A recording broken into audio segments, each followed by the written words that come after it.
There is not a person in this room that is not constantly under attack. No matter how blessed you've been, no matter how successful, no matter how accomplished, no matter how healthy, no matter how fruitful you are, somewhere in your life, you are either being attacked or about to be attacked in some area of your life.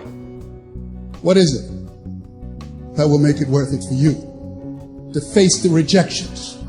What is it that will make it worth it for you to brainstorm and not be intimidated and say, I can do this? What is it that will make it worth it for you to raise the bar on yourself and say, I got some more stuff in me? What is it that will make it for you when you want to give up? And God says, I'm going to bless you, but you've got to dress for the battle while you receive the blessing. With every blessing, there is a battle. I would venture to say the greater the blessing, the greater the battle.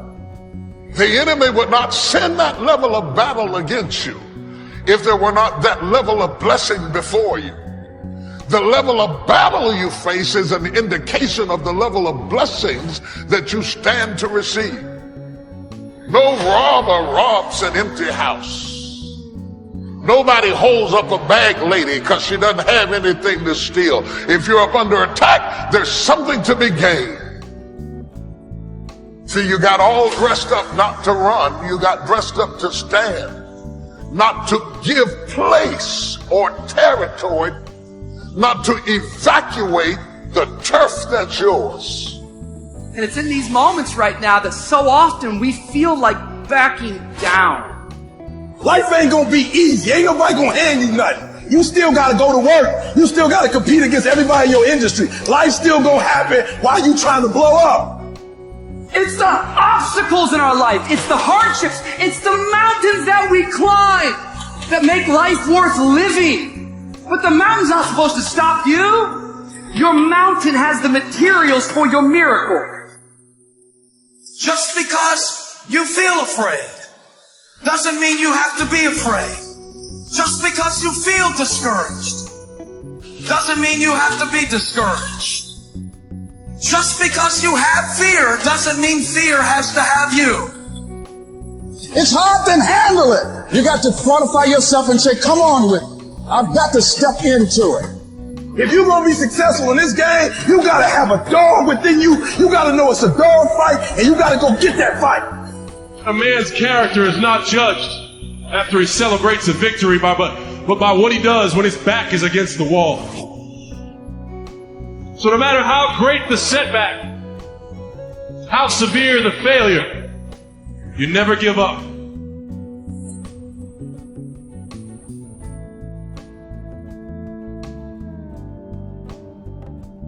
Grab and seize this opportunity like you've never seized anything in your life before to make something remarkable of it. Take advantage.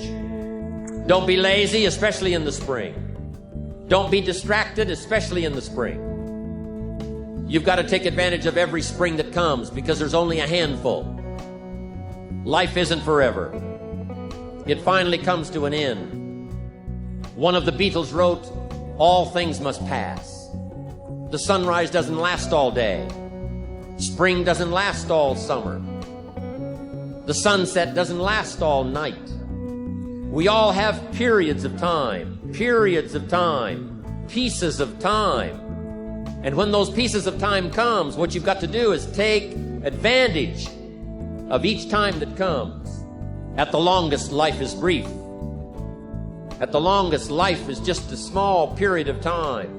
So don't waste your springs. Don't waste the opportunity to talk to someone. Don't waste the opportunity to have a meeting. Don't waste the opportunity to come to next extravaganza.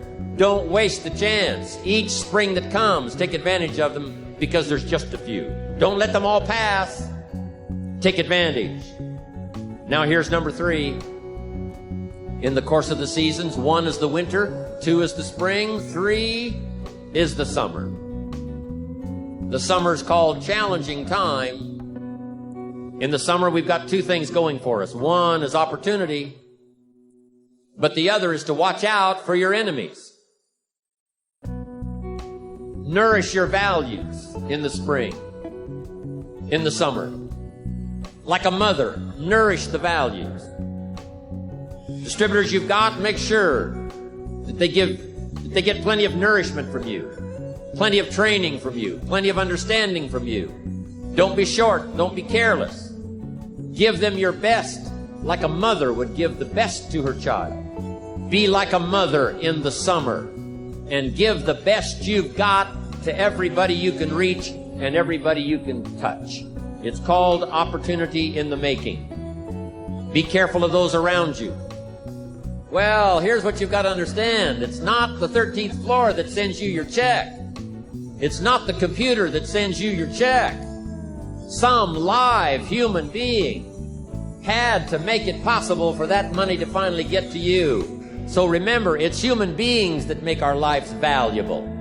It's not systems, it's not numbers in the marketing, it's not computers, it's not the printout, it's not points, and it's not royalties. What makes us all rich beyond our wildest imagination is people. So be mindful of investing in the summer in every person you can possibly invest in. They will make you wealthy.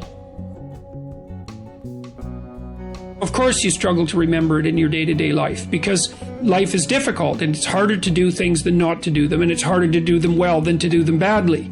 You know, and it's easy to sit around and be hopeless. I don't mean it's emotionally easy, because it's not, but it's procedurally easy to be useless and to fall back into your old habits and to not discipline yourself. And it's a matter of continual practice, slow continual practice. And I think a good example of that is something like weightlifting. You know, if you start a weightlifting program, which I would recommend, by the way, because it's tremendously advantageous physically and cognitively, you're not going to really see results for a number of weeks, and then the results are rather slow, but you can get pretty decent results over a 6-month period and absolutely stellar results over a couple of years. And so you have to make sure your time frame is right and not to be too hard on yourself. And I did mention the future authoring program earlier, and one of the things I would recommend too is if you're having a hard time implementing your decisions, say your ethical decisions, that you spend a bit more time thinking them through and writing them down. And the future authoring program is really helpful for that. That's why we designed it.